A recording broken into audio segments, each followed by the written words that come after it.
Donc Bruno Cadar, je suis prêtre du diocèse de Créteil et aussi membre de l'association des prêtres du Prado. Je suis prêtre depuis une trentaine d'années. J'ai pas de journée type, ça commence en tout cas par un temps de prière. Ça peut être des réunions pour préparer des choses. Il y a forcément la messe à un moment donné. C'est aller rencontrer des gens, des visites. Ça se termine toujours par un temps où je relis la journée. Et puis après, c'est recopier l'évangile du lendemain. Choisir une parole qui me touche plus, 2, 3 paroles ou une lumière, et je le partage avec 7 maisons d'évangile internet tous les jours. Alors je ne suis pas un prêtre typique. Ma vie a été marquée très profondément par des séjours à Madagascar entre autres. Il n'y avait ni électricité, ni eau, ni route. Et j'ai fait le choix d'habiter j'ai aménagé un coin de la salle de photocopieuse en mettant une cloison, donc j'ai 6 mètres carrés. Voilà, un lit, une douche et... Alors ça va à Madagascar. Même dans mon mois de repos, c'est là que j'en fais autant que les autres jours parce que si j'ai un moment libre, je vais rencontrer des gens. Non, alors je ne suis pas forcément non plus représentatif, mais de fait, je suis à plus que plein temps. D'être un homme selon l'Évangile. Permettre à chacun d'entendre qu'il est aimé par le Christ, quel qu'il soit, quels que soient les échecs qu'il a eu dans sa vie, et qu'il est appelé.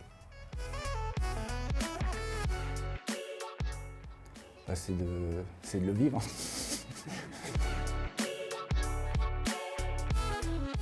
La paroisse où je suis, il y a 0 personne salariée parce qu'on n'a pas de finances.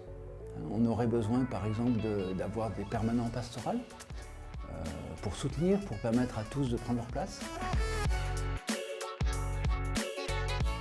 Alors on gagne 1035 €, si je ne me trompe pas, 40 peut-être.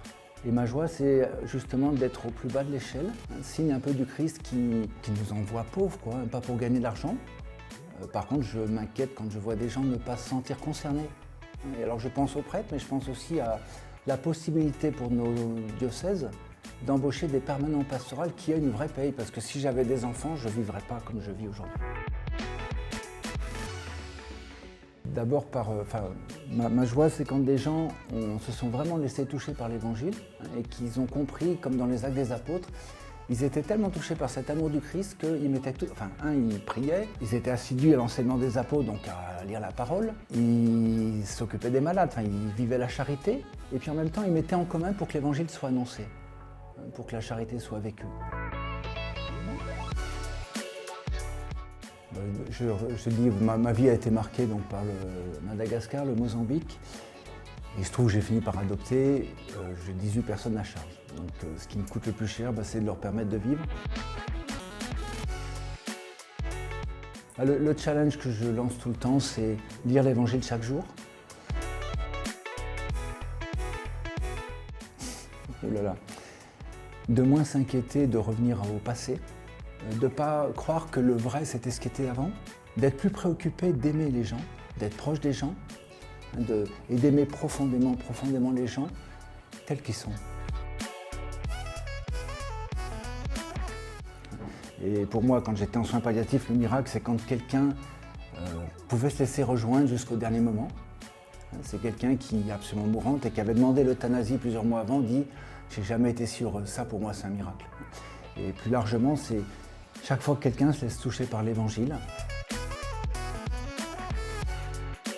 Et j'ai eu la chance d'aller en Israël. J'avais accueilli pendant 6 mois 2 Palestiniens dans ma chambre. Et j'ai absolument voulu aller pêcher sur le lac. Et pendant il y a eu la tempête. Et c'est pas un vain mot.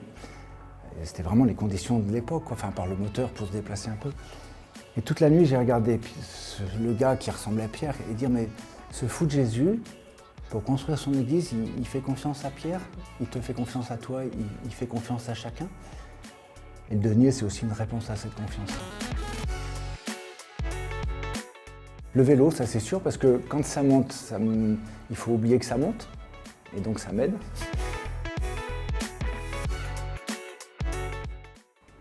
Fonder une famille.